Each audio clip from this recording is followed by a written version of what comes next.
Morning all, good morning, जय भारत, जय हिंद सबको। नमस्कार। आपका स्वागत है फिर जीजीजीएस के एक सुनहरे मौका प्रोग्राम में, जहां पर ये सेकेंड डे में हम डिटेल में समझेंगे हमारा सेल्स कैसे अफेक्ट होता है और कैसे ग्रो हो सकता है। हमारा ब्रांड हमारा जो स्टोर का नाम है उसको पॉपुलर कैसे कर सकते हैं और उससे सेल कैसे बढ़ा सकते हैं। हमारे एरिया में जितना भी कंपटीशन है या हमारे एरिया में जितने भी अदर ब्रांड्स है, उनके साथ हम कैसे चल सकते हैं हैंड इन हैंड, और हम हमारी स्पेशलिटी को कैसे कंटिन्यूसली लोगों तक पहुंचा सकते हैं। आज के प्रोग्राम में हम बहुत सारा इनसाइट जानेंगे डिजिटल मीडिया के लिए, हम बहुत सारा इनसाइट जानेंगे ब्रांड्स के लिए, बहुत सारा इनसाइट ऐसा जानेंगे जो हमारा सेल्स बढ़ाएगा। फाइनली यहाँ सब बिजनेसमैन है, सब बिजनेसमैन ज्वेलर्स है। तो ज्वेलर्स भाइयों के लिए मेरा रिक्वेस्ट है कि इसको गहराई से समझिए, बिकॉज जो छोटी छोटी चीजें जो हम करते हैं ना, उसका रिजल्ट बहुत बड़ा होता है, बहुत बड़ा होता है। कल के लिए प्रोग्राम के लिए आपका बहुत बहुत बहुत शुक्रिया। इतना इतना सक्सेस और इतना हैप्पीनेस मुझे लाइफ में आगे कभी भी नहीं मिला। मेरे को 100 से ज्यादा कॉल्स आए, 200 प्लस व्हाट्सएप मैसेजेस आए, एप्रिशिएशन के, क्वेश्चंस के, क्वेरी के और कनेक्ट के लिए। आगे बढ़ते हैं। आज का हमारा प्रोग्राम है ब्रांड। हमारा ब्रांड ब्रांड क्या है? हम मार्केट में हर जगह जाते हैं, सुबह उठते हैं तब से लेकर रात तक सोते हैं, हर चीज में ब्रांड है। आपका टूथपेस्ट ब्रांड है, आपका कंघी, आपका फूड, आपका टीवी, आपका कंप्यूटर, आपके कपड़े, आपकी चाय, आपकी शक्कर, आपके टेबल चेयर्स, आपकी हर चीज एक ब्रांड है। हर चीज, रात में सोने तक, स्लीप वेल का बेड, हर चीज एक ब्रांड है। आपका फोन, आप पूरी लाइफ ब्रांड से जुड़े हुए हैं, ब्रांड से गहरे हुए हैं। ब्रांड इतना मैटर करता है एक लाइफ में। लेकिन हम ये तो समझे ज्वेलरी में कि ब्रांड होता क्या है। हमें ये मालूम है कि एडवर्टाइजिंग करते हैं, हमें ये मालूम है कि हम हमारे बारे में कुछ प्रचार करते हैं, हम कुछ एडवर्टाइजमेंट देते हैं, लेकिन ब्रांड है क्या पहले ये तो समझे। बिकॉज मैं ये समझता हूं कि जो दूसरी पीढ़ी जो बिजनेस में आई है, उन्होंने जो बड़ी बड़ी कॉलेज में से जो एमबीए किया है या मास्टर्स किया हुआ या ग्रेजुएशन किया है, उनको इसका थियरी मालूम है।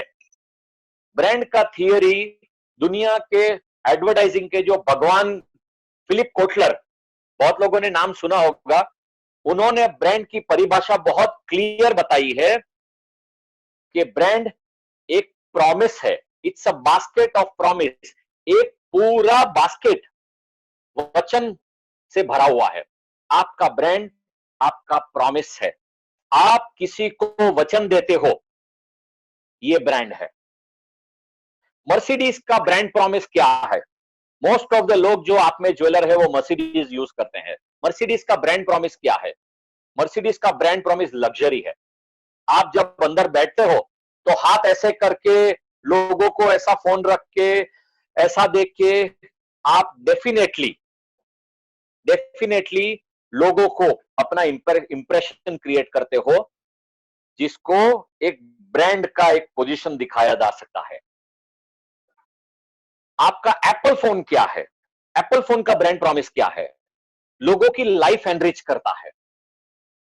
हम ये समझते हैं कि सुबह से लेकर रात तक जितने भी ब्रांड्स हैं, उन्होंने अपने बारे में कुछ ना कुछ प्रॉमिस किया हुआ है।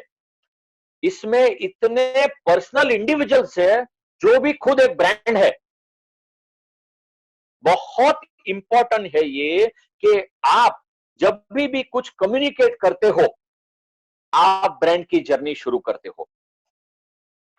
सो ब्रांड एक प्रॉमिस है, वचन। क्या वचन है? आपकी इंडस्ट्री में तो बहुत बार होता है कि आपको एक सिटी से दूसरे सिटी में अगर किसी को पैसा देना है या अगर कुछ स्टॉक देना है, तो आप सिर्फ फोन पे कहते हो मैं XYZ ज्वेलर बोल रहा हूं, भैया उसको एक 2 किलो माल दे दीजिए, मेरी जिम्मेदारी है। मतलब वो क्या हुआ, आपका नाम, आपका एग्जिस्टेंस बहुत मैटर करता है, आपका प्रॉमिस बहुत मैटर करता है। आप बहुत बड़ा एग्जांपल ले सकते हैं जो आज की टाइम में रेलेवेंट है, हमारे माननीय प्रधानमंत्री जी नरेंद्र मोदी जी।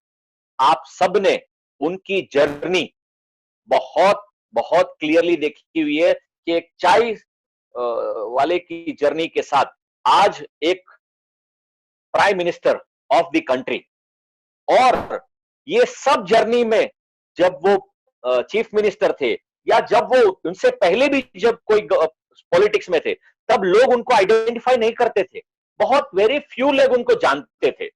लेकिन जैसे ही वो प्राइम मिनिस्टर बने, दुनिया उनको जानती है, दुनिया उनको देखती है, और उनकी सक्सेस का 80% श्रेय किसको जाता है? उनकी सक्सेस का 80% श्रेय जाता है उनकी एडवर्टाइजिंग मार्केटिंग स्ट्रेटजी को, उनकी ब्रांडिंग को। अब की बार मोदी सरकार। अभी आप ये देखिए कि ब्रांडिंग में मी टू ब्रांडिंग भी होती है, मी टू ब्रांडिंग भी होती है। मी टू ब्रांडिंग क्या होती है?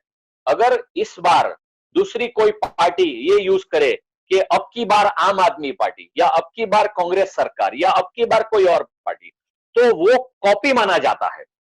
एडवर्टाइजिंग में कॉपी को बढ़ावा नहीं मिलता। एडवर्टाइजिंग में बहुत इंपॉर्टेंट है। आई एम सॉरी, मेरे बहुत सारे मैसेजेस आ रहे हैं। आप सबको सुनाई दे रहा है मेरी आवाज? मेरी आवाज सुनाई दे रही है सबको? Yes, thank you so much, thank you. Advertising में कॉपी ज्यादातर इंपॉर्टेंस नहीं रखता।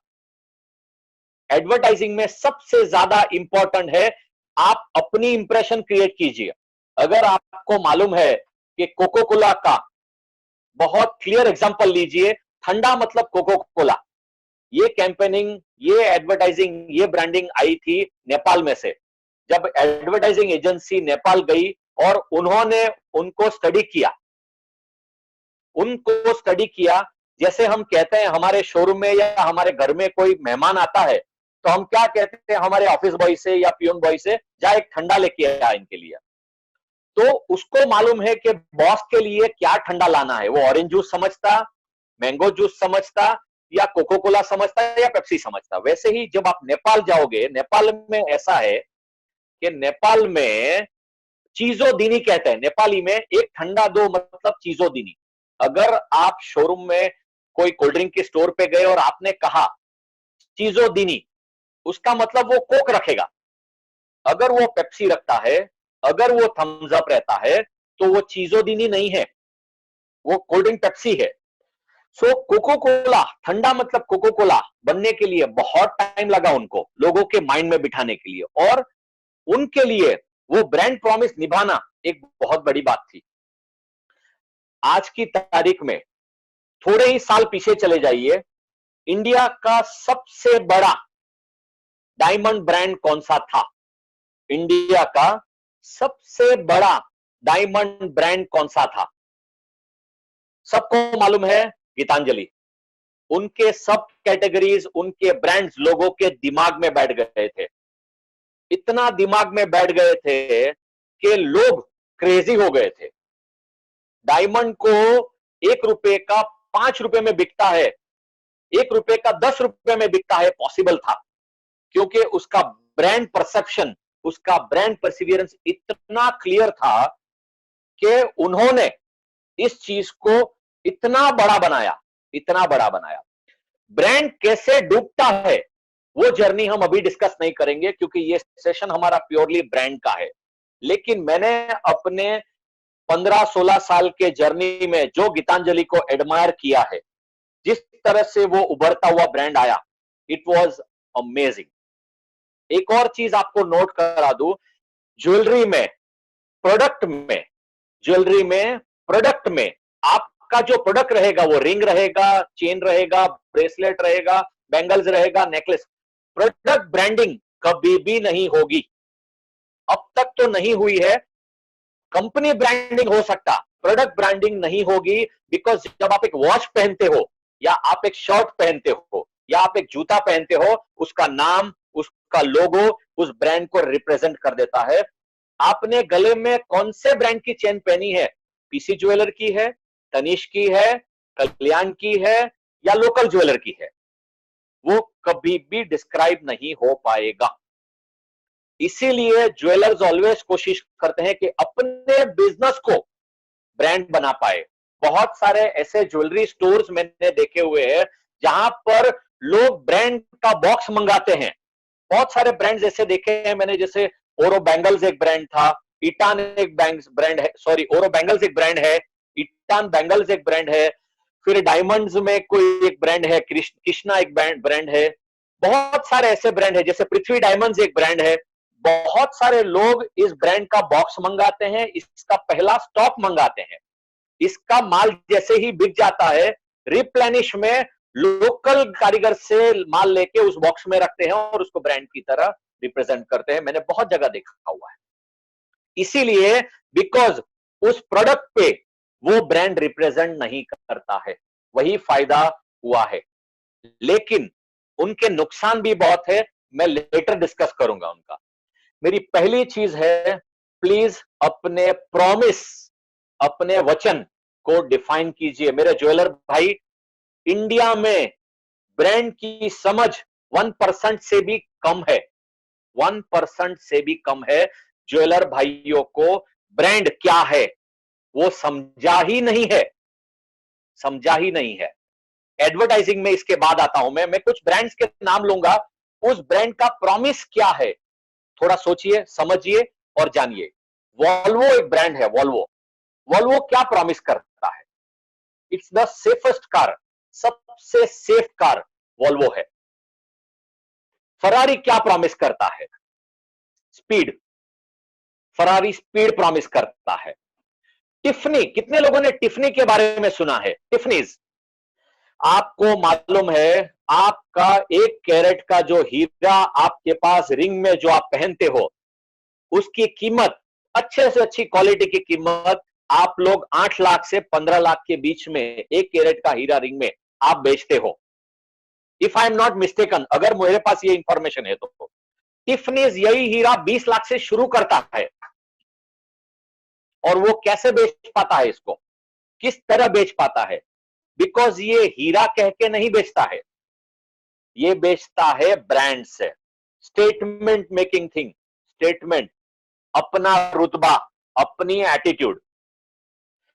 ब्रांड सब कुछ कर सकता है अगर इसको, ब्रांड को समझा जाए, ब्रांड को सही में समझा जाए। बहुत एक क्लियर एग्जांपल है, बहुत छोटा एग्जांपल है। आपको मालूम है कि मछलियां, फिश, कितने अंडे देती है एक समय पे? कोई बता सकता है मछलियां कितने अंडे देती है एक समय पे? गिनती नहीं है, 100, 150, 200 अंडे एक साथ देती है। और अगर उसको वर्सेस मुर्गी, चिकन, कितने अंडे देती है? 1 अंडा देती है। लेकिन मछलियां जब 100, 200 अंडे देती है, वो चिल्लम चिल्ली नहीं करती है। और चिकन जब 1 अंडा देती है तो पूरे मोहल्ले को मालूम पड़ जाता है उसने अंडा दिया है। इसका मतलब यह है, दोनों चीज आपके लिए रिलेवेंट है।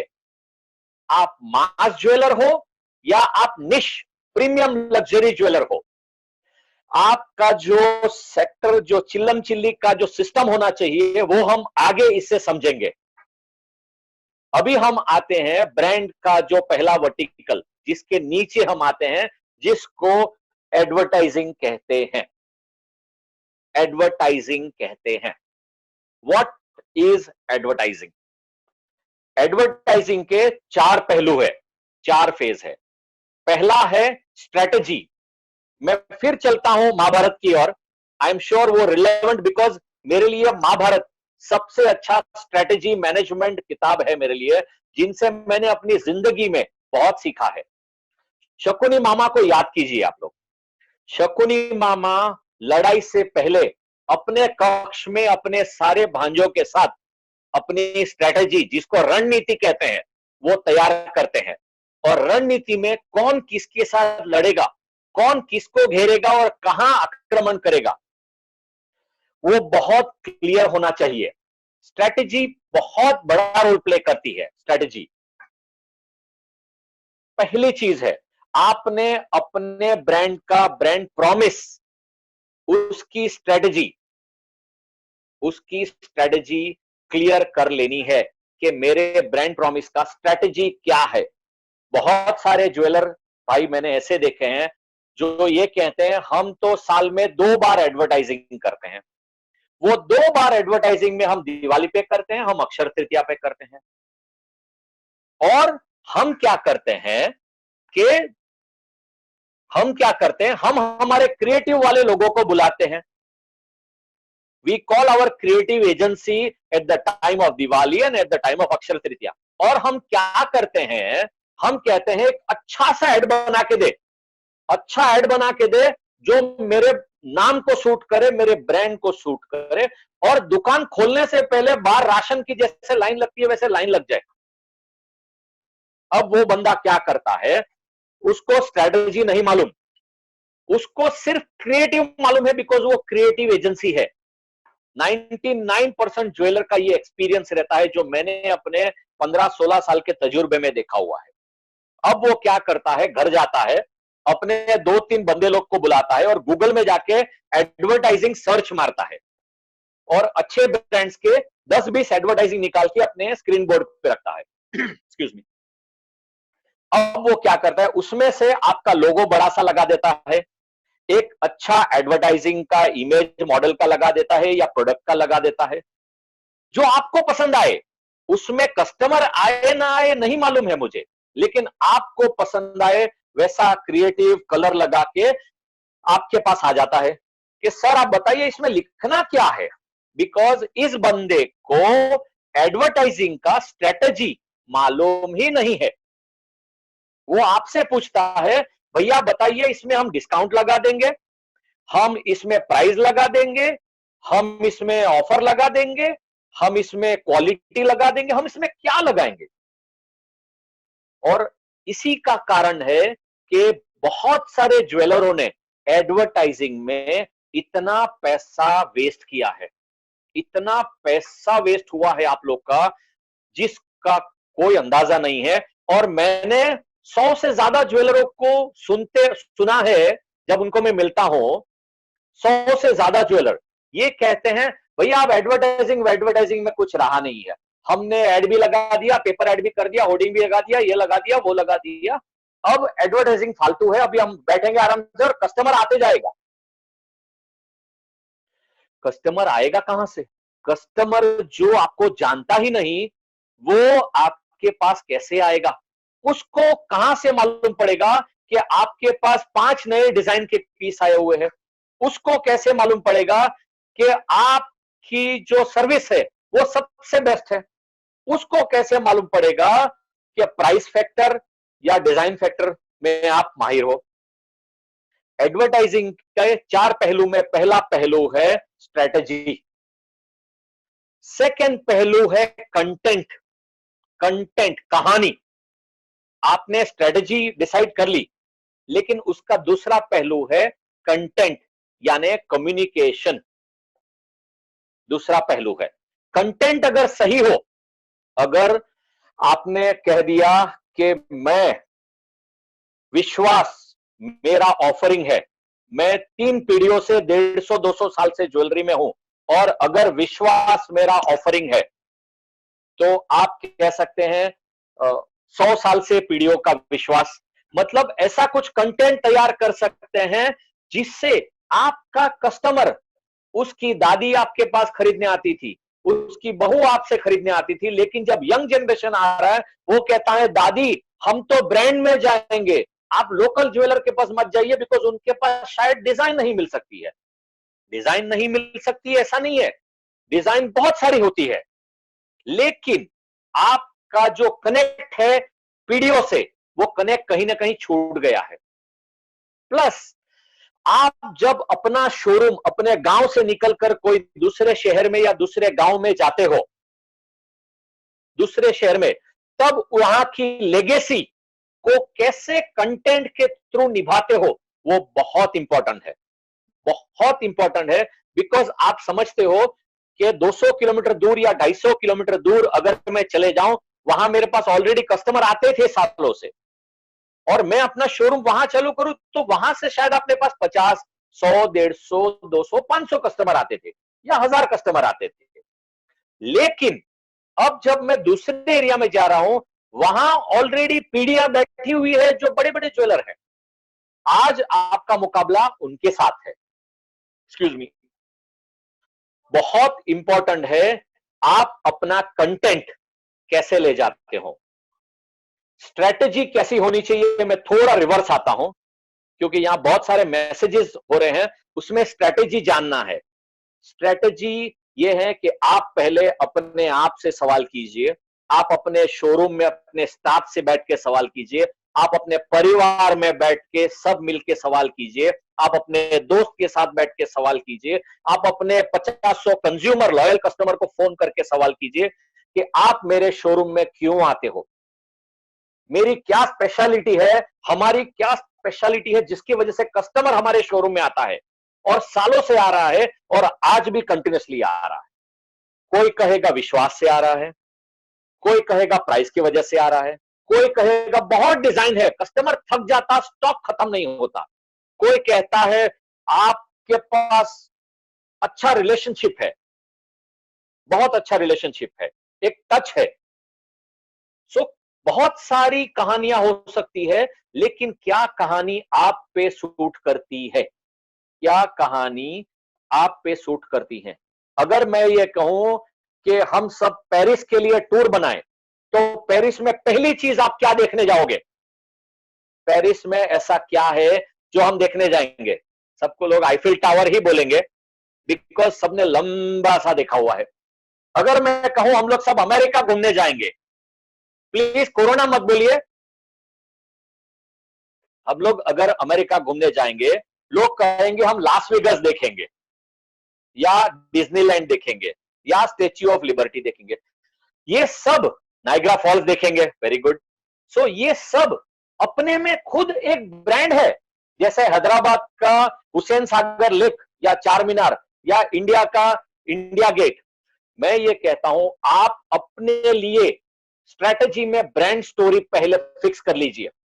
कभी कभी आप कहते हो विश्वास बहुत महत्वपूर्ण रखता है, फिर कहते हो आप हम बहुत सस्ते हो गए हैं, फिर कहते हो कि हमारी डिजाइनर सबसे अच्छी है, फिर कहते हो कि हम और लाएंगे, फिर कहते हो हम। सो कुछ ना कुछ स्टोरी बदलती रहती है, जिसकी वजह से जो नया कस्टमर आपके शोरूम में आता है ना, वो कंफ्यूज रहता है कि ये भाई बोलना क्या चाह रहे हैं।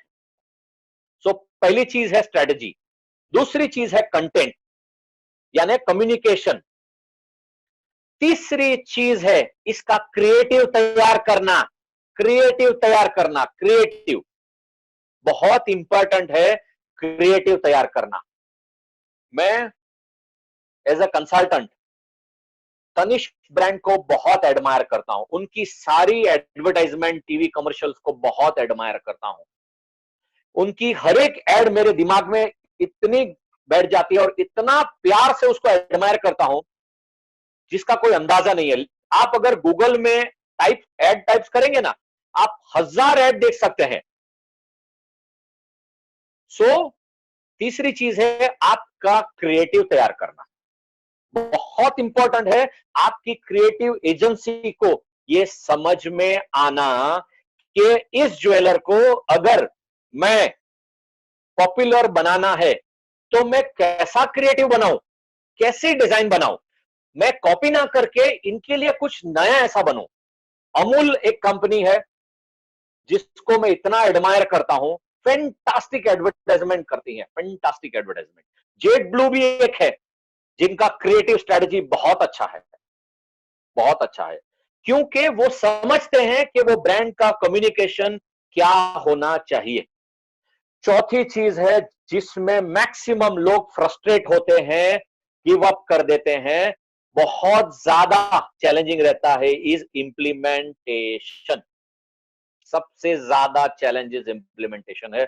जिन ज्वेलरों ने इस 4 फेज को नहीं समझा है, जिन ज्वेलर को ये मालूम ही नहीं है कि एडवर्टाइजिंग के ये 4 फेज है, और डायरेक्ट क्रिएटिव में जब जंप कर लेते हैं, तब प्रॉब्लम ये आता है कि हम एडवर्टाइजिंग थोड़े टाइम के बाद बंद कर देते हैं, खत्म कर देते हैं, एडवर्टाइजिंग का कोई एग्जिस्टेंस ही नहीं रहता। फाइनल चीज को लास्ट जंप करना है। फाइनल चीज को बहुत प्रॉब्लम है जब डायरेक्ट आप किसी क्रिएटिव एजेंसी को बुला के कहते हैं एड बना के दो। पहले फेस को जंप मत कीजिए। फिर आता है सबसे बड़ा प्रॉब्लम आता है कि एडवर्टाइजिंग कहां करना। अगर हम छोटे ज्वेलर है, मेरे पास तो एडवर्टाइजिंग बजट ही नहीं है। हम अगर छोटे ज्वेलर है, हमारे पास छोटा स्टॉक है, छोटा शोरूम है, तो हम तो 2 लाख रुपए का एडवर्टाइजिंग होर्डिंग नहीं लगा सकते, 20 लाख रुपए की टीवी एड नहीं बना सकते, हम रेडियो जिंगल भी कंटिन्यूसली शायद नहीं दे सकते स्लॉट। तो इसका इंप्लीमेंटेशन कैसे होगा, बराबर समझिए आप लोग। पहली चीज, ज्वेलर छोटा हो, मीडियम हो, एवरेज हो कि बड़ा हो, सबके पास, सब ज्वेलर के पास अपना advertising budget financial year ending के टाइम पे ही प्रिपेयर हो जाना चाहिए कि मेरे अगले साल का बजट 1 लाख रुपया रहेगा। 1 लाख रुपया मेरा साल का बजट रहेगा। वहां से शुरुआत कीजिए, 50 लाख से शुरुआत मत कीजिए। 1 लाख रुपया मैं साल में स्पेंड करूंगा। अभी मेरा कस्टमर शोरूम में जो आ रहा है, 20 वॉक इन डेली आ रहा है। पहले अपना सेल्स का गोल बनाइए। सेल्स गोल बनाए बिना एडवर्टाइजिंग का सोचिए मत। मैं अगर चाहता हूं कि मेरे 20 कस्टमर 25 में कन्वर्ट हो जाए, 20 से 25% कस्टमर वॉक इन बढ़े, तो मैं एडवर्टाइजिंग का 1 लाख रुपया, 1.5 लाख रुपया, 2 लाख रुपया, 3 लाख रुपया, 5 लाख रुपया एडवर्टाइजिंग बजट के लिए प्लान कर सकता हूं। एडवर्टाइजिंग बजट में नॉर्मली यह समझा जाता है कि आपकी नेट प्रॉफिट का 1% आपको एडवर्टाइजिंग में यूज करना है। आपकी एडवर्टाइजिंग का 1% आपको आपके अगले साल के एडवर्टाइजिंग के लिए यूज करना है। नेट प्रॉफिट का, ग्रॉस प्रॉफिट का नहीं, नेट प्रॉफिट का 1% यूज करना है। वो भले ही 1 लाख रुपए रहे। अब जब आप ये बजटिंग करते हो, इसको आप 4 क्वार्टर में ब्रेक कीजिए। 4 क्वार्टर में आने वाली सीजन, आने वाली ऑफ सीजन को ध्यान में रख के ब्रेक कीजिए। शायद दिवाली बहुत बड़ा सीजन हो सकता है सबके लिए, तो उसमें आप 60% बजट यूज कर लीजिए। अक्षर तृतीया बहुत अच्छा हो सकता है, शायद आप 30% बजट यूज कर लीजिए। बाकी के ऑफ टाइम में आप बजट को 10%, 20%, 30% ला सकते हैं। बहुत बहुत पॉसिबल है अगर इसको बजटिंग करने के लिए आप पहले बैठे तो। और ये समय आपके लिए सही समय है, एग्जैक्टली सही समय है बजटिंग स्टार्ट करने के लिए, स्ट्रैटेजी पे सोचने के लिए। घंटों तक आप डिस्कस कर सकते हो अपने बारे में, और कम्युनिकेशन, अगला कम्युनिकेशन तैयार करने के लिए जब लॉकडाउन खुलेगा। यह बहुत इंपॉर्टेंट है आपके लिए। प्लीज डिस्कवर कीजिए कि आप कौन है। एडवर्टाइजिंग लैंग्वेज में इसको कहते हैं पोजिशनिंग। पोजिशनिंग, हमने बहुत बार ये वर्ड यूज किया होगा।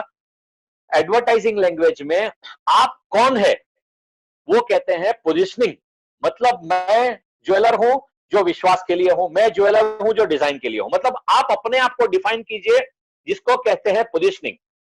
दूसरा चीज आता है, मैं किसको बेचना चाह रहा हूं, मैं किसको बेचना चाह रहा हूं। पहली चीज है हु एम आई, मैं कौन हूं। दूसरा यह है मैं किसको बेचना चाह रहा हूं। मेरा कस्टमर, अगर मेरे पास बड़े सेट्स है, सिर्फ हैवी माल रखता हूं मैं, सिर्फ हैवी स्टॉक, तो मैं उस कस्टमर को बुलाता हूं जो मेरा बजट 3 लाख रुपए से लेकर 50 लाख या 1 करोड़ तक या 2 करोड़ तक हो।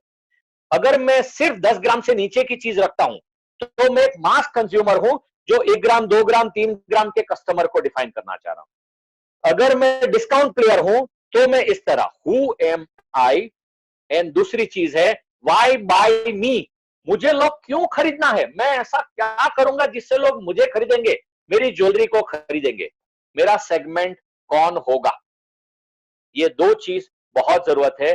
इंडिया में ज्वेलरी बिजनेस को डिफरेंट पैटर्न में कस्टमाइज किया गया है।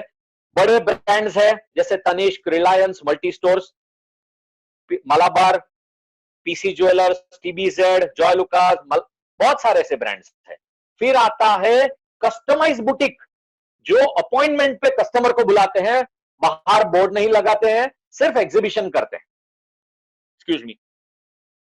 थर्ड आते हैं जनरलाइज, जो शोरूम बड़ा है, स्टॉक बड़ा है, बड़े लोगों को बुलाना चाह रहे हैं। चौथा है बड़े स्टोर है, मास कस्टमर खाली। पांचवा है छोटे पीढ़ियों के दुकान जहां गद्दी लगी हुई है, लगा हुआ है, और मोड़ का काम चल रहा है, गिरवी का काम चल रहा है। सो इंडिया में अलग अलग कैटेगरी के बिजनेस वर्टिकल्स है, इसको बराबर समझिए, और आप कौन से वर्टिकल में आते हैं उसको डिफाइन करके आप किसको बुलाना चाह रहे हैं, ये बहुत इंपॉर्टेंट है। अगर मैं इंडिया के डिफरेंट सिटीज की बात करूं और उसका एग्जांपल दूं, कि चांदनी चौक में दिल्ली में अगर आप मैकडॉनल्ड का बड़ा सा फॉर्मेट खोलेंगे तो वहां आलू टिक्की बर्गर जरूर बिकेगा, लेकिन शायद बड़े बड़े बर्गर्स और बड़े बड़े पैकेजेस ना बिक पाए, I have no idea. But अगर मैं इसको हाई स्ट्रीट पे खोलता हूं, साउथ एक्स में या करोल बाग में, तो शायद ये ज्यादा और बिक सकता है। तो सबसे इंपॉर्टेंट चीज है कि आपने अपना जो सेगमेंटेशन है वो बराबर डिफाइन करके रखना है। बहुत इंपॉर्टेंट है, बहुत बहुत इंपॉर्टेंट है। अब आता है खर्चा कैसे करना। अगर आप छोटे ज्वेलर हो, मैं एकदम छोटे से शुरू करता हूं, टारगेट ऑडियंस जिसको कहते हैं, बहुत अच्छी बात है, बहुत लोग मैसेजेस में ये चीज टाइप कर रहे हैं और मेरे साथ जा रहे हैं, मुझे खुशी हो रही है कि बहुत लोग अलाइन हो रहे हैं इस डिस्कशन में प्रैक्टिकली। टारगेट ऑडियंस को रख के हमको एडवर्टाइजिंग को बाइफरकेट कैसे करना, हमने खर्चा तो बाइफरकेट कर लिया, लेकिन कहां करेंगे इसको कहां करेंगे। सो पहली चीज है, अगर आपका बजट बहुत लो है, आपके लिए पहली चीज आती है कि आप अगर 20 साल से ज्वेलर है, आपके पास 10,000, 20,000, 30,000 कस्टमर डेटाबेस है, आपका पहला खर्चा शुरू होता है उसको फोन कॉलिंग से। उसको 3 पार्ट में ब्रेक कर दीजिए। वन से लेकर जो भी फर्स्ट टॉप 200, 500, 1000 कस्टमर्स है, उनको बाइफरकेट कीजिए। सेकेंड कैटेगरी में समझिए आपका कस्टमर है 3 लाख से 10 लाख तक का, या 5 लाख से 15 लाख या 20 लाख का, फिर 5 लाख से 1 लाख तक, फिर 1 लाख से 1,000 तक, ये 3 कैटेगरी में बाइफरकेट कीजिए। छोटे कस्टमर के पास मुश्किल है कि 5 लाख से ऊपर बड़े बिल बनना मुश्किल है। सो बहुत इंपॉर्टेंट है कि आप अपना सेगमेंट, जो आपका सबसे बड़ा कस्टमर है ना, उनको बाइफरकेट करके रेडी रखिए। उनको फोन पे कनेक्ट कीजिए जब भी आपके पास नई डिजाइन आ रही है, उनको अपडेटेड रखिए व्हाट्सएप में, उनको अपडेटेड रखिए मैसेजेस में, ये एक पॉसिबल है।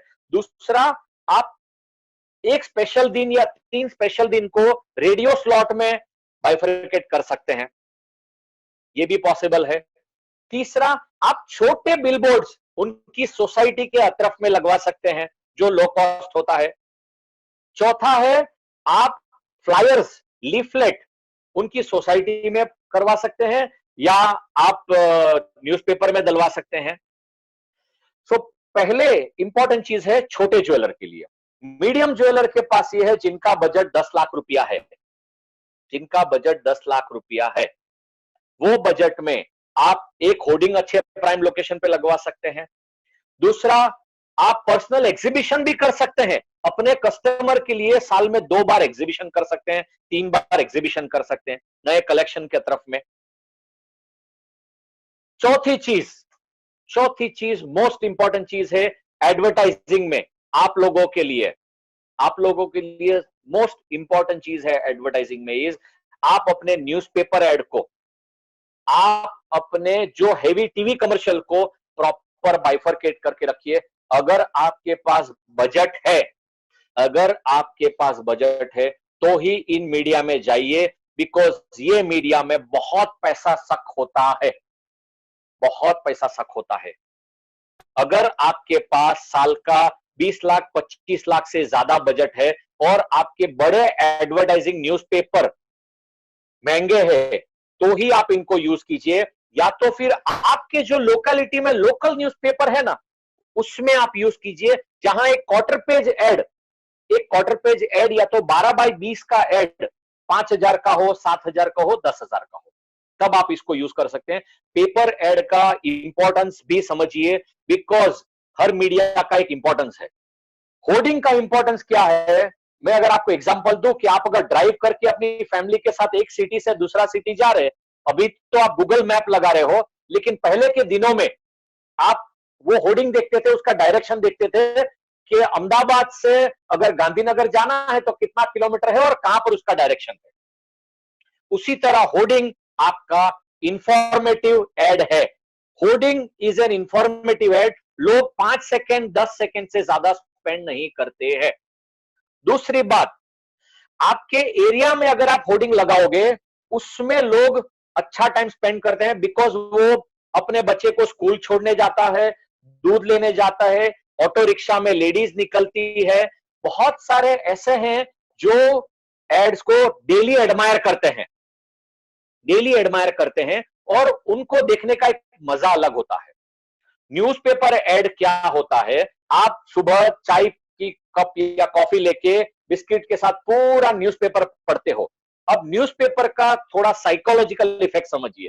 न्यूज़पेपर का साइकोलॉजिकल इफेक्ट यह है, अगर आज आपको कार बाई करनी है, या आपको वॉच बाई करनी है, या आपको कपड़े बाई करने हैं, तो तो आप वही ऐड देखोगे न्यूज़पेपर में जो ऐड आ रही है। आपको जो बाई करना है ना साइकोलॉजिकली, आप वही ऐड देखोगे, बाकी की ऐड को आप नजरअंदाज करोगे। ये साइकोलॉजिकल है, आप ट्राई करना कभी। लेडीज जिसको ज्वेलरी खरीदनी है ना, और जो न्यूज़पेपर पढ़ रहा है, वो पूरी ज्वेलरी की ऐड देखेगी। जिस लेडी को साड़ी बाई करनी है, वो साड़ी ऐड बाई करेगी। सो न्यूज़पेपर का इफेक्ट यह है कि वो बैठ के प्रॉपर पूरा मसाला पढ़ता है। तीसरी चीज, रेडियो। रेडियो का जब तक दिन में 25 30 35 40 स्लॉट ना हो, आप बहुत बार एड मिस करके जाते हो। जनरल पब्लिक का ये है कि बहुत बार एड मिस कर जाते हैं, बहुत बार एड मिस कर जाते हैं। इसके अलावा आप लोकल फंक्शन हॉल है आजू बाजू में, जहां जाके आप वेडिंग के डेटा निकलवाते हो, फिर उन वेडिंग कस्टमर को कॉल करके बुलवाते हो। बहुत बार मैंने क्रॉस ब्रांडिंग देखी है, कपड़े वाले से साड़ी वाले से आप क्रॉस ब्रांडिंग करते हो। आप एक जनरल कैटलॉग बनाते हो, फोटो शूट करवाते हो, जिसमें साड़ी उसकी है और ज्वेलरी हमारी है, और उनके शोरूम में भी वो कैटलॉग रहता है, हमारे शोरूम में भी रहता है। और कम्युनिकेशन ये रहना चाहिए, अगर ये हो रहा है तो उनके यहां से जो भी साड़ी बिक रही है, वहां उनके स्टाफ को अगर हम कन्विंस कर पाए उनके ओनर को कि इसकी मैचिंग ज्वेलरी अगर आपको चाहिए, जो साड़ी आपने खरीदी है उनकी मैचिंग ज्वेलरी अगर चाहिए, तो प्लीज आप ये ज्वेलर के पास जाइए। और सेम ज्वेलरी में होता है कि अगर आपने ये ज्वेलरी खरीदी, इसकी मैचिंग साड़ी अगर आपको चाहिए, तो आप यहां जाइए। बड़े ब्रांड्स में भी मीडिया प्लानिंग बहुत इंपॉर्टेंट है, बहुत इंपॉर्टेंट है, बहुत इंपॉर्टेंट है। अब आते हैं मैन्युफैक्चरिंग और होलसेलिंग के लिए एडवर्टाइजिंग स्ट्रेटजी क्या होती है। मैन्युफैक्चरर को पहले तो अपने बिजनेस को प्रॉपर डिफाइन कर लेना है। इंडिया के सबसे बड़े ब्रांड, ज्वेलरी ब्रांड, जो प्रोडक्ट ब्रांडिंग शायद नहीं पॉसिबल है मैंने कहा, लेकिन इंडिया का सबसे बड़ा ज्वेलरी ब्रांड कौन सा है आज की तारीख में? Emerald, emerald, emerald. उन्होंने, भले ही उनका माल, उनका स्टॉक बाकी के मैन्युफैक्चरर से कम प्रोडक्शन होता होगा, आई हैव नो आइडिया, क्योंकि मैं इंडिया का मैन्युफैक्चरिंग नहीं जानता हूं, मैं इंडिया का मैन्युफैक्चरिंग नहीं जानता हूं। लेकिन जितना मैंने ये ब्रांड को एडमायर किया है, इनको निभाते हुए देखा है, मैंने किसी को नहीं देखा।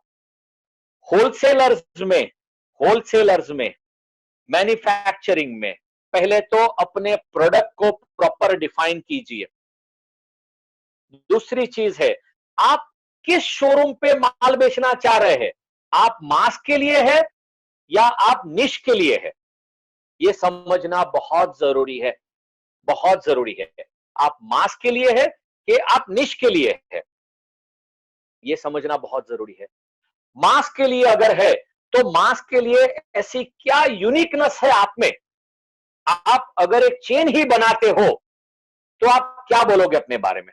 अगर आप एक आम बीटी बूटी ही बनाते हो, ज्वेलरी मैन्युफैक्चरिंग में ब्रांड बनाना एक बहुत बड़ा चैलेंज है। फिर भी मैंने नेम ब्रांड को लास्ट 15 साल में एडमायर करते हुए देखा है।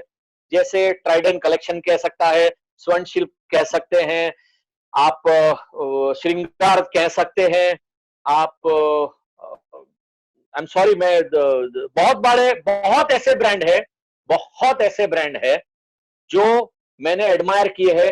ओरो कह सकते हैं, इटान, मैं सॉरी बहुत सारे नाम भूल जा रहा हूं, लेकिन मैन्युफैक्चरिंग में आपकी प्रेजेंस ही आपका ब्रांड है, आपकी प्रेजेंस ही आपका ब्रांड है। आपका सबसे बड़ा ब्रांड टच कहां होता है? आपका ब्रांड टच दो जगह होता है। आप मैन्युफैक्चरर के बिजनेस के स्वभाव को समझते हैं और ब्रांड टच को समझते हैं। आप पहली चीज इन्वेस्ट करते हो एग्जीबिशन में, सबसे पहली चीज आप इन्वेस्ट करते हो एग्जीबिशन में, जो मैं लास्ट लगातार 2008 से आईजेएस और उसके बाद दुनिया के सारे शो देखते आया हूं, दुनिया के सारे शो। अब आप एक मैन्युफैक्चरर के स्वभाव को समझिए। आप लोग एग्जीबिशन में पार्टिसिपेट क्यों करते हो? एग्जीबिशन में लाखों करोड़ रुपए के खर्चा करके आप पार्टिसिपेट इसलिए करते हो क्योंकि आपका ऑब्जेक्टिव, दो ऑब्जेक्टिव है आपके।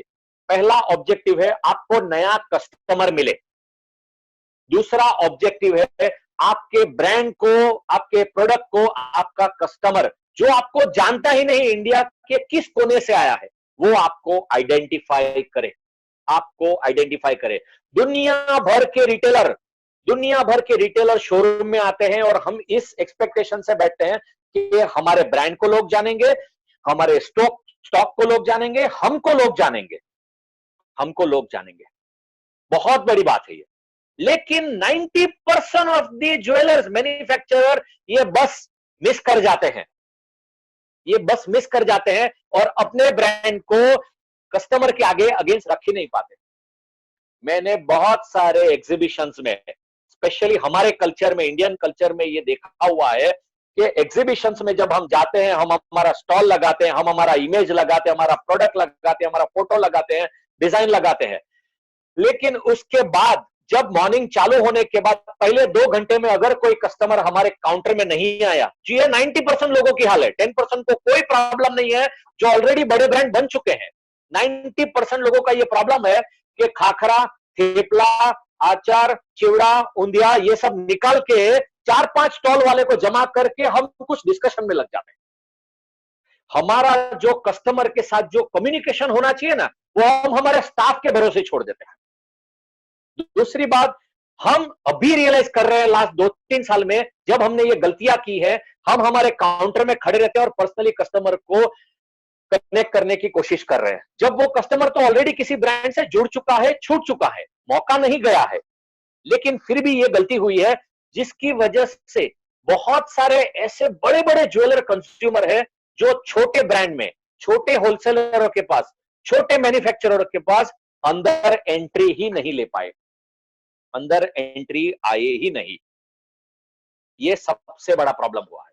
दूसरा ये है कि जब हम मैन्युफैक्चरिंग यूनिट चलाते हैं या हम होलसेल यूनिट चलाते हैं, अहमदाबाद में हो, बॉम्बे में हो, चेन्नई में हो, दिल्ली में हो, बैंगलोर, कहीं पर भी इंडिया में है, मोस्ट इंपॉर्टेंट चीज है हमारा जो कस्टमर बेस होता है ना, हम उसमें ही बहुत कंफर्ट जोन रहते हैं और हमारी दुनिया ही वही रहती है।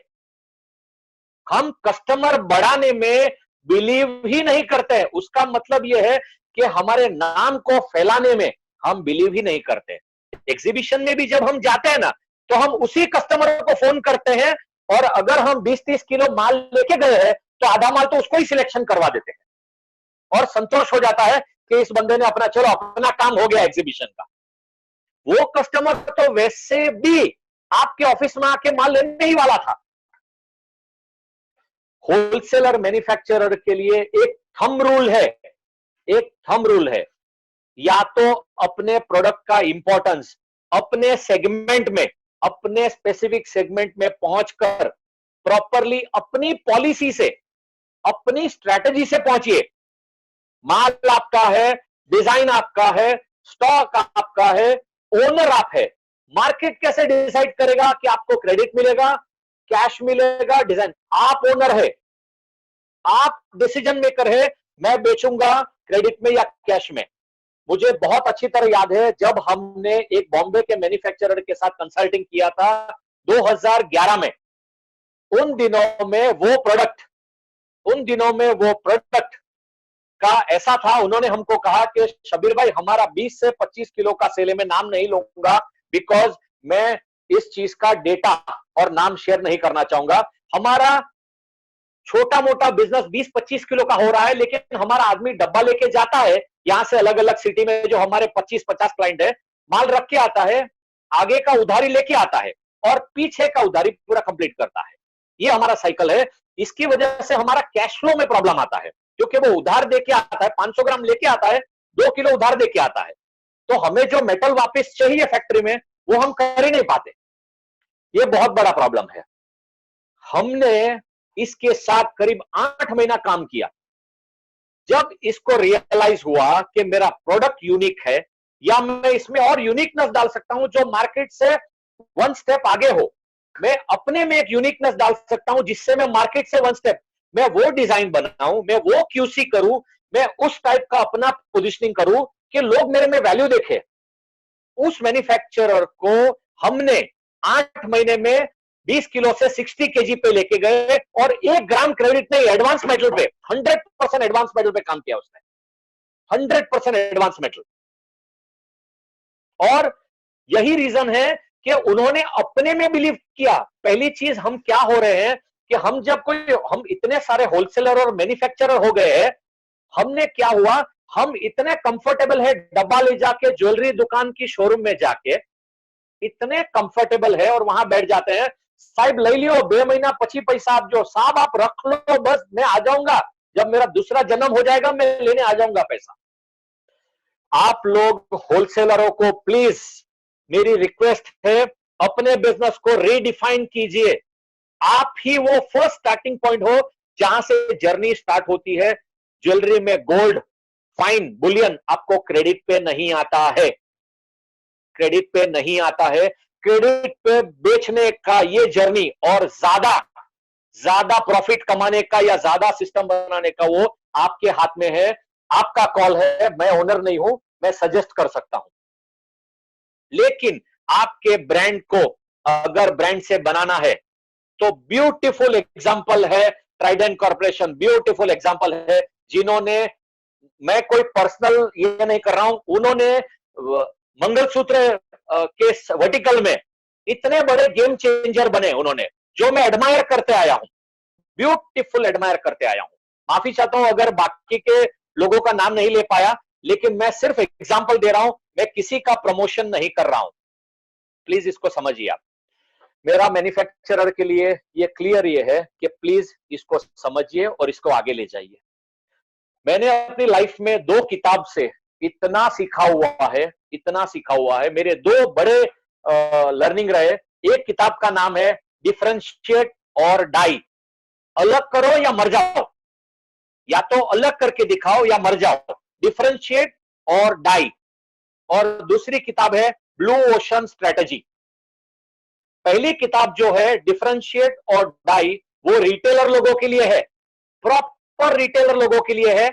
और दूसरी किताब blue ocean strategy proper manufacturer लोगों के लिए है। ये 2 किताबों में इस बिजनेस का एसेंस और मैन्युफैक्चरिंग या होलसेलर अपना ब्रांड कैसे कर पाएंगे, ये बहुत इंपॉर्टेंट समझाया हुआ है। मैं क्षमा चाहता हूं, आज थोड़ा टाइम ज्यादा लूंगा आपसे, बिकॉज मेरा सेशन में अभी डिजिटल मीडिया का शॉर्ट इंपॉर्टेंस समझा देता हूं और फिर थोड़ा क्लोजिंग की तरफ आता हूं। मैं अभी तक 50% भी टच नहीं कर पाया हूं, माफी चाहता हूं मैं, लेकिन मैं थोड़ा समय और लूंगा आपका। अब समझते हैं हम इस वक्त में, लॉकडाउन के समय में,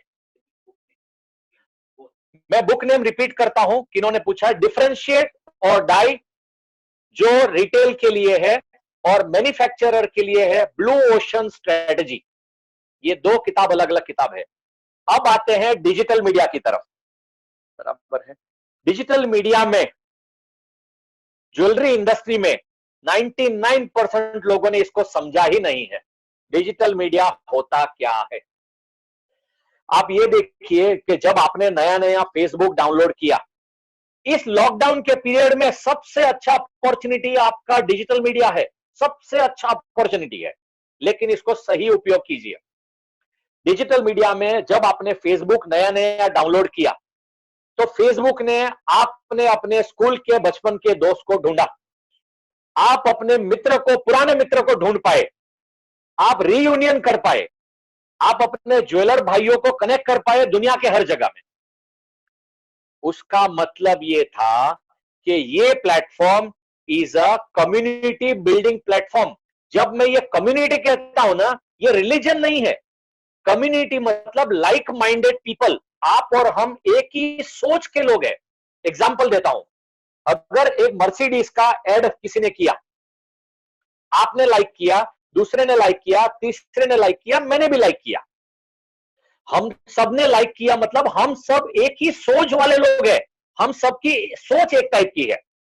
जिन्होंने डिसलाइक किया, उनकी सोच हमसे नहीं मिलती है। This is a community building platform. इसमें सेल्स कन्वर्जन 0.00001% ही मिलता है।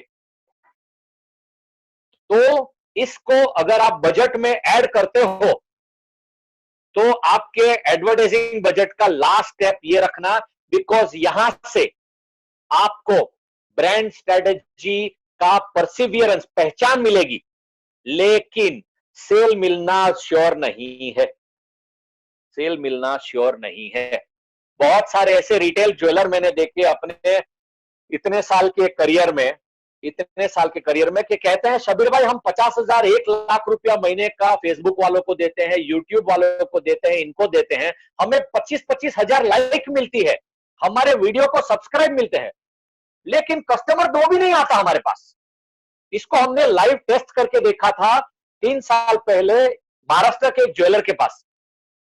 उस ज्वेलर की रिटेल में, उनके ज्वेलर के रिटेल में यह था कि उनके पेज पे एवरी टाइम कुछ भी पोस्ट होता है तो 25 से 30 हजार लाइक मिलती थी। लेकिन हमने क्या किया, अक्षर तृतीया में हमने चेक करने के लिए हमने एक कैंपेन रिलीज किया डिजिटल मीडिया पे। हमने एक कोड रिलीज किया, जो ये कोड लेके आएगा उसके लिए एक एक्सप्रेस लाइन होगी और 2% प्राइस में भी डिस्काउंट मिलेगा। हम मेजर करने वाले थे कि हमारे पास डिजिटल मीडिया से कस्टमर कितना आता है। अक्षर तृतीया के दिन हर ज्वेलर के पास भीड़ लगी रहती है, गोल्ड कॉइन बिकते हैं, सब कुछ बिकता है।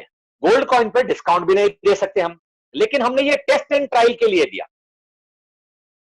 51,000 लोगों ने उसको लाइक किया, लेकिन 2 बिल बने खाली। एक्सप्रेस लाइन पूरी खाली थी, 2 बिल बने सिर्फ। आप ये सोचिए कि ये नेगेटिव नहीं है। डिजिटल मीडिया, फेसबुक लीजिए, इंस्टाग्राम लीजिए, व्हाट्सएप लीजिए, यूट्यूब लीजिए, आप कोई भी लीजिए, यहां पर आप एडवर्टाइजिंग से अपना रिलेशनशिप बिल्डिंग कर सकते हैं, इंक्वायरी शायद जनरेट कर सकते हैं, लेकिन इस पे पूरी एनर्जी मत डालिए। यहां पर फूड कंपनी जो है, FMCG food company, excuse me, FMCG food company को बहुत पॉपुलैरिटी मिलेगी, बिकॉज हर इंसान खाना ढूंढता है। कपड़े वाले को पॉपुलैरिटी मिल सकती है, जूते वाले को पॉपुलैरिटी मिल सकती है, लेकिन इतने बड़े ब्रांड के समुंदर में ये एडवर्टाइजमेंट भी खो जाती है। इसीलिए मेरी रिक्वेस्ट है भाइयों से कि आप इसका एडवर्टाइजिंग, डिजिटल मीडिया एडवर्टाइजिंग को प्रॉपर समझिए, प्रॉपर डिटेल में जाइए, और हो सके तो मेरी रिक्वेस्ट है, आज ही रिक्वेस्ट है, यूट्यूब पे आपको 500 वीडियो मिलेंगे जो फ्री में आपको डिजिटल मीडिया कोर्स करवाएंगे। 2 घंटा सिर्फ आप बैठिए, आप डिजिटल मीडिया एक्सपर्ट बन जाएंगे। आपको सिर्फ लगेगा तो एक बंदा जो आपको क्रिएटिव बना सकता है, वो भी चाहे तो आप अपने स्टाफ को शोरूम में ट्रेन कर सकते हैं फ्री में। यूट्यूब में, गूगल में ऐसा कोई चीज बाकी नहीं है जो आपको नहीं सिखा सकता हो। आपको बड़ा एजेंसी इंग्लिश बोलने के लिए, बड़ी बड़ी बातें करने के लिए, गोली देने के लिए नहीं चाहिए। आपको डिजिटल मीडिया पे अपने ब्रांड को, अपने नाम को जिंदगी भर अवेलेबल रखना ही पड़ेगा। मैं ये नहीं बोलता हूं बंद करना है, आपको अवेलेबल रखना ही पड़ेगा। लेकिन लेकिन इसका सही तरीका ये लॉकडाउन के समय में प्लीज सीख लीजिए, प्लीज सीख लीजिए, प्लीज सीख लीजिए। सोशल ब्रांडिंग क्या होता है? सोशल ब्रांडिंग, सोशल ब्रांडिंग ये होता है कि आप समाज से जुड़िए। सोशल ब्रांडिंग में क्या होता है कि आप सेल का डायरेक्ट डायरेक्ट हिट नहीं करते हैं, आप इनडायरेक्टली लोगों के दिल में बैठते हैं, जिसको इमोशनल ब्रांडिंग भी कह सकते हैं। एडवर्टाइजिंग में दो चीजें हैं जो मेरे लास्ट वीडियो में भी मैंने बताया था, अपना जो यूट्यूब वीडियो मैंने मार्केटिंग पे रिलीज किया था उसमें भी बताया था। एक होता है थीम, दूसरा होता है स्कीम। मैं पहले सोशल ब्रांडिंग की बात करता हूं। सोशल ब्रांडिंग में क्या होता है, हमने एक कैंपेन किया था महाराष्ट्र के एक गांव में कि आप जब एसएससी पास होते हो, आपका जब आपकी बेटी, हमने मदर को रिकॉग्नाइज करने के लिए यह कैंपेन किया था। दुनिया में अगर आप देखोगे तो एजुकेशनली टॉपर होते हैं, उनको तो दुनिया रिकॉग्नाइज करती है। फादर मेल है, अगर वो बिजनेस में सक्सेस होते हैं, ट्रेनिंग में सक्सेस होते हैं या समाज में सक्सेस होते हैं, उनको एप्रिसिएशन हर जगह ट्रॉफीज मिलती है। मदर को कहीं पर भी सक्सेस के लिए रिकॉग्नाइज नहीं किया जाता है, उनको सिर्फ किचन में हम कहते हैं वाह बहुत अच्छा है, या तो फिर कॉर्पोरेट वुमन है जो कॉर्पोरेट में काम कर रहे हैं, लेडीज है, उनको। हम उन मदर को रिकॉग्नाइज करने के लिए हमने एक कैंपेन निकाला था कि जिन माओ ने, जिन मदर ने अपनी बेटी के पीछे इतना एफर्ट डालकर एसएससी एचएससी ग्रेजुएशन में जिनका फर्स्ट क्लास आया है, वो अपनी बेटी के साथ आए अपने शोरूम में। हमने बड़ा सा एक बॉक्स रखा, अपना कार्ड नंबर डालिए अंदर, और हम आपको अप्रिशिएट करेंगे हमारे डिजिटल मीडिया पे, प्लेटफॉर्म पे। और इसके बाद हम एक बड़ा सा प्रोग्राम करेंगे आपके लिए, जिसमें दुनिया आपको रिकॉग्नाइज करेगी। हम चाहते हैं कि दुनिया आपको रिकॉग्नाइज करे। इसमें टोटल 11,000 लोग, 11,000 मदर अपनी डॉटर के साथ आई, उन्होंने अपना इंफॉर्मेशन डाला। मतलब 11,000 फीमेल टारगेट सेगमेंट ने अपने डिटेल्स ऑलरेडी कस्टमर को दे दिए, जो कंज्यूमर बन सकते हैं कल आपके। दूसरी चीज है, इनको सबको सर्टिफिकेट और मेडल से सम्मानित किया। तीसरी चीज, इनमें से जो टॉप 500 थे उनके लिए एक बड़ा सा प्रोग्राम किया, जिनमें इनको रिकॉग्नाइज किया, और एक स्पीकर आए थे जिन्होंने 3 घंटे इन सबको इतना रुलाया, इतना इमोशनली रुलाया कि मैं अपनी जिंदगी में इतना रोना नहीं देखा। जोले खुद रोया, और सब बेटे बच्चे अपनी मां से गले लग के रो रहे थे। इतनी खुशी मैंने अपनी लाइफ में कभी नहीं देखी। यह सोशल ब्रांडिंग होता है। सिर्फ आप फंड दे देना या सिर्फ आप डोनेशन दे देना, इसका तरीका कैसे स्ट्रेटेजिकली हो सकता है, आप सोचिए, प्लीज सोचिए, बहुत इंपॉर्टेंट है। मेरे पास 2 और चीज है, छोटी छोटी चीज है लेकिन बहुत मैटर करती है, जो मैं डिस्कस करना चाहूंगा। इसको पर्सनली मत लीजिए या इसको किसी सिंगल व्यक्ति के लिए मत लीजिए। मैंने इंडिया में अलग अलग सिटीज में देखा हुआ है कि आप अपने ज्वेलरी रेट्स को खुद तोड़ते हो, खुद ब्रेक करते हो, और खुद अपने बिजनेस को किल करते हो। एक सिंपल एग्जांपल देता हूं। लुई विथॉन का एक बैग है जिसकी कीमत 1 लाख रुपया है। लुई विथॉन का एक बैग है जिसकी कीमत 1 लाख रुपया है। उसका मैन्युफैक्चरिंग कॉस्ट कितना होगा? प्लीज बताइए। उसका मैन्युफैक्चरिंग कॉस्ट होगा 8,000, 10,000, 12,000, 15,000, 20,000। उसका कितना मार्जिन है? उसका कितना मार्जिन है? और वो मार्जिन कैसे बता पा रहा है? वो ये कहता है कि मैंने 15,000 में बनाई है, मैं 16,000 इसका रेट लगा के बेच दूंगा, और इसके 1,000 पीस बेच दूंगा, 2,000 पीस बेच दूंगा। आप लोग इतनी ब्यूटीफुल चीजें बनाते हो, अनबिलीवेबल चीजें बनाते हो, अनबिलीवेबल। मतलब कारीगर को, अगर मुझे लाइफ में मौका मिला तो मैं दुनिया के बेस्ट ऑफ कारीगर्स को एक प्लेटफॉर्म पे लाके कारीगर के हाथ चूमना चाहूंगा, उनको सैल्यूट करना चाहूंगा और उनके लिए मतलब ऐसे शब्द बोलना चाहूंगा जो मेरे दिल से निकले। हम तो उसको 5 वेस्टेज में, 4 वेस्टेज में, 6 वेस्टेज में ऐसे ही निकाल देते कमोडिटी की तरह। बट प्लीज ज्वेलर भाई, you are the premium luxury industry. आप लोग ही इंडिया की, दुनिया की सबसे प्रीमियम लग्जरी इंडस्ट्री हो। इस इंडस्ट्री को खत्म मत कीजिए, काटिए मत, कचरा मत कीजिए। ये लॉकडाउन पीरियड में आपके पास एक अच्छा मौका है यूनाइट होने का। इंडिया के सब ज्वेलर के पास एक सॉलिड मौका है यूनाइट होने का। अपने बिजनेस और अपने गोल्ड रेट को खत्म मत कीजिए। मैं इतना खुश होता था जब मैं नया नया आया, मैंने देखा कि 92 का माल 98 में रेट में लोग खुशी से ले रहे हैं और ज्वेलर भाई प्रॉपर प्रॉफिट जनरेट कर पा रहे हैं। बिकॉज अगर आप प्रॉफिट जनरेट नहीं कर पाए, अगर आप प्रॉफिट जनरेट नहीं कर पाए, आप 1 लाख रुपया वाला ट्रेंड स्टाफ नहीं रख सकते अपने शोरूम में, 50,000 वाले आदमी नहीं रख सकते आप अपने शोरूम में। आप अपने शोरूम में professional staff, organise staff, systematic staff नहीं रख सकते बिकॉज आप पहले ही बजट में रो रहे। वो बंदा जो 20 साल आपसे काम करा है, उसका ग्रोथ प्लान सोच ही नहीं पा रहे बिकॉज हमारा रेवेन्यू, प्रॉफिट, नेट प्रॉफिट दिन ब दिन श्रिंक होते जा रहा है। क्यों? हमने शुरू किया 98 से, फिर 95 पे आए, फिर 93 पे आए, 92 पे आए, 90 पे आए, 88 पे आए, कल 85 पे आ जाएंगे, 80 पे आ जाएंगे। हम लोग क्या कर रहे हैं? What are we doing? हम लोग हमारी इंडस्ट्री को ही किल कर रहे हैं। हम लोग हमारी इंडस्ट्री को ही किल कर रहे हैं। मेरा फिर रिक्वेस्ट है मेरे ज्वेलर भाइयों और बहनों से, इसको पहले टॉप प्रायोरिटी बनाइए। बाकी सारे मुद्दों को साइड में रख दीजिए, सारे मुद्दों को साइड में रख दीजिए। प्लीज यूनाइट हो जाइए इंडियन इंडस्ट्री और इस मुद्दे को एक नेशनल स्टैंडर्डाइजेशन बना दीजिए। बहुत सारे ऐसे एसोसिएशन में मैंने इंडिया में देखा हुआ है जहां स्टैंडर्ड रेट्स है, स्टैंडर्ड प्रॉफिट है और स्टैंडर्ड चीजें हैं। आपका कस्टमर कैसे डिसाइड करेगा कि उसका 200 रुपया ग्राम होना चाहिए, 250 रुपया ग्राम होना चाहिए, 300 रुपया? आप डिसाइड करोगे उस प्रोडक्ट का प्राइस कितना रहना चाहिए। बाजू वाला डिसाइड नहीं करेगा आपके शोरूम का प्रोडक्ट का प्राइस कितना रहना चाहिए। दूसरी चीज है, कचरा मत कीजिए अपनी एडवर्टाइजिंग में। अपने ब्रांड का, अपने प्रोडक्ट का कचरा मत कीजिए। 55 रुपीज ग्राम, 99 रुपीज ग्राम। मैं पर्सनली किसी को हर्ट नहीं करना चाह रहा हूं। अपने ब्रांड का कचरा मत कीजिए।